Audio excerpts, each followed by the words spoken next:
Jules Verne a écrit un roman qui s'intitule Hector Servadac, paru en 1877. Dans ce court film, nous allons réinventer la façon dont Jules Verne s'y est pris pour écrire ce roman. Oui, bonjour, ça serait pour avoir des informations sur Monsieur Galilée, s'il vous plaît. Non, mais je sais qu'il est mort, hein. Je sais que je suis un écrivain, mais je suis pas bête quand même. Oui, donc vous aurez pas les dimensions de sa lunette, s'il vous plaît? D'accord. Merci beaucoup, hein, de pas m'avoir aidé. Merci. Au revoir. Il n'y a vraiment rien de ces chambres. Je trouve une solution parce que eux là, ils servent à rien. Internet, je trouve rien. Les livres, je trouve rien. Ah, mais j'ai la petite étoile là. Voilà, la petite ampoule. Si j'utilisais ma machine à remonter dans le temps, comme ça j'irais voir Cassini, Bonestel, Galilée. Mais c'est une excellente idée. Vas-y, j'y vais. Enfin pressé, épuisant de se préparer. Alors, ma bonne vieille machine, comment vas-tu? Je t'allume déjà, ça fait pas mal. Ça va? Ouais. Je sais que tu vas pas me répondre. Hein. Attends. On va commencer par Galilée. Galilée, c'est quelle époque? C'est au XVIIe siècle. Et quand? Parce qu'il ne faut pas que j'arrive quand ils sont morts, sinon c'est embêtant. Alors, je vais aller en 1625. Allez, 1625, Galilée. Hop, c'est parti! Allez, hop! Je vais partir, je sais pas où. Hop! Mes chaussures, mais je suis bête, j'ai pas changé mes chaussures, je suis bête. Entrez. Bonjour, enchanté, je suis Jules Verne. Bonjour, enchanté, Galilée. Asseyez-vous. Merci beaucoup. Alors, je viens à votre rendre compte car j'écris un roman autour de Saturne. Oui, posez-moi votre question, je vous écoute. D'accord, merci. Alors, quelles sont vos informations que vous avez sur cette planète? Alors, je suis le premier en 1610 à avoir pointé ma lunette vers le ciel et j'ai vu Saturne. Elle m'est apparue ainsi. D'accord. Donc, comme vous pouvez le voir, il semble y avoir des satellites qui ont la forme d'oreilles. Oui, je vois bien ça. Et vous m'avez parlé de vos lunettes, dites-moi un peu plus.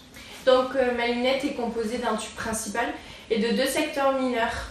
Et par ailleurs, elle grossit de 14 fois. D'accord, merci beaucoup pour vos informations. Elles me sont très précieuses. Merci du coup. À bientôt. Enfin, j'espère. Merci, au revoir. Entrez. Bonjour. Enchanté, je suis Jules Verne. Enchantée, Christian Huygens, ça c'est... Merci beaucoup. Tu vas bien? Oui, ça va, et vous, très cher? Ouh là là, très cher, on dit plus ça à mon époque, dis donc. Oui, ça va, merci. J'ai vraiment besoin de toi, car je sais que tu travailles beaucoup autour de Saturne. Oui. Et moi, j'ai écrit un roman sur Saturne. Donc, peux-tu me dire ce que tu as découvert, s'il te plaît? Grâce à mon télescope, j'ai pu observer des anneaux autour de Saturne, mais je ne connais pas la composition encore. Ah d'accord, et parle-moi de ton télescope, parce que ça m'intéresse beaucoup. Alors, il fait 7 cm de diamètre d'un focal de 7 mètres. Et par ailleurs, avec ce télescope, j'ai pu observer un autre satellite, mais je ne sais pas son nom. Est-ce que ce satellite était plus gros que les autres? Oui, ou... oui, vachement, oui. Ah, mais ça doit être titan, ce petit satellite, enfin ce gros satellite. Et on ne peut pas voir sa surface, car son atmosphère, elle est trop épaisse. Donc du coup, voilà. Non, mais Bon, mais on s'apprend mutuellement des voilà. choses. Bon, merci beaucoup. Hein. Merci. À bientôt. À bientôt. Entrez. Bonjour, je suis Jules Verne, excusez-moi de vous déranger. Bonjour, Jean-Dominique Cassini, allez-y. Merci beaucoup. Ravi de vous rencontrer enfin. De même pour Vous moi. êtes tellement un grand scientifique, vraiment. Et vous ressemblez beaucoup aux photos. Hein. Merci de ce compliment. De rien. Je viens vous voir car j'écris un roman autour de Saturne. Et je sais que vous avez beaucoup travaillé sur Saturne, justement. Donc, que pouvez-vous me dire sur ce sujet, s'il vous plaît? Alors, ce que je peux vous dire sur ce sujet, c'est que j'ai découvert 4 satellites de plus que Huygens, qui se nomment Japet, Rhea, Tétis et Dionée, et de plus, la division des anneaux de Saturne. Et vous pouvez me montrer la disposition des satellites? Donc c'est ici, vous Ah voyez. oui, c'est super, c'est vous qui avez dessiné. Non. Quand même. Donc, aussi je m'intéresse au télescope que vous avez utilisé. Donc, vous avez utilisé lequel, s'il vous plaît? Ah oui, mon télescope fait 15 cm de diamètre et il a une focale de 30 mètres. Il est plus grand que Monsieur Huygens, du coup. Oui. Ah, d'accord. Donc, merci beaucoup. Hein. Je ne vais pas vous déranger plus, je vois que vous travaillez. Merci infiniment. Je vous laisse, je m'en vais. Hein. Bon, Au revoir. merci. Bonne soirée. Entrez. Bonjour. Bonjour. Bonjour. Vous allez bien? Ça va, et vous? Vous êtes bien William Herschel? Oui, c'est ça, et ma soeur. D'accord. Je me présente, je suis Jules Verne donc, et j'ai écrit un roman autour de Saturne. Et je sais que vous avez découvert des choses sur Saturne, donc vous pouvez m'en parler s'il vous plaît? On a fabriqué toutes les deux un télescope. Il fait 1,22 mètres et d'un focal de 12 mètres. D'accord, et ça vous a permis d'observer quoi? Donc on a découvert Uranus, Mimas et Encelade avec. D'accord. Merci beaucoup à vous de m'avoir aidé. Je vous remercie infiniment. Au revoir. Merci, Au revoir. Entrez. Bonjour, je me présente, je suis Jules Verne. Bonjour, je suis Monestelle, asseyez-vous. Merci. Alors, je viens vous voir car vous avez fait beaucoup de peintures autour de Saturne et j'ai fait un roman autour de Saturne. Donc, pouvez-vous me parler d'une de vos peintures en particulier? Oui, bien sûr. Donc, j'ai Saturne vu depuis Titan. Oui. Donc, on voit Saturne par la tranche des anneaux, car Titan est dans le même plan équatorial que celui de Saturne, donc c'est-à-dire celui de ses anneaux. Et d'ailleurs, depuis Titan, on peut observer les phases de Saturne aussi. Mais vous pourriez rajouter un dessin dans votre roman.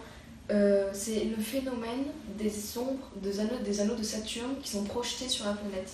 Vous pouvez me faire un schéma, s'il vous plaît? Oui, bien sûr, je vais vous expliquer. Donc, je vais vous dessiner le Soleil et la Terre. Donc, la Terre est dans le même plan que Saturne. Donc, depuis la Terre, on ne peut pas observer ce phénomène. Donc, on va imaginer qu'on est sur Mimas, le satellite naturel de Saturne. Donc, Saturne, Mimas qui pourrait se trouver derrière. Donc, depuis ici, vous comprenez bien que le Soleil arrive comme ça, donc sur cette tranche-là. Donc, les ombres des anneaux se projettent ici. Donc, ça peut être observé que depuis derrière Saturne. J'ai quelque chose d'autre à vous demander. En fait, j'aimerais bien un moment que les habitants de la petite planète, ils voient Saturne tourner assez vite, mais pas trop non plus. À côté de quel satellite je pourrais les mettre, s'il vous plaît? Eh bien, Titan, je vais vous expliquer pourquoi. Donc, Saturne, et j'ai dessiné Mimas et Titan, qui sont des satellites naturels de Saturne, et ils sont en rotation synchrone autour de Saturne. Donc, Mimas est plus près et Titan est plus loin. Donc, Mimas fait un tour autour de Saturne en 22h55 minutes. Titan fait un tour autour de Saturne en 382 heures. Et Saturne fait un tour sur elle-même en 10h42 minutes.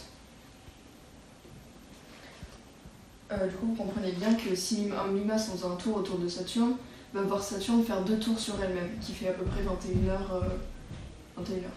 Donc ça rentre dans le temps que Mimas fasse un tour, alors qu'en 382 heures, Saturne aura fait 36,66 tours. Donc vous comprenez bien que depuis Titan, on voit Saturne tourner plus vite. Normal. Pour vos informations et à bientôt, j'espère. À bientôt. Au revoir. Au revoir. Après qu'une comète ait frôlé la Terre, elle lui arrache un bout de sa surface, emportant avec elle Hector Servadac et quelques habitants de la planète Terre. Ils entreprennent alors un voyage de 2 ans dans le système solaire. Par conséquent, ils ont frôlé Saturne et ses satellites.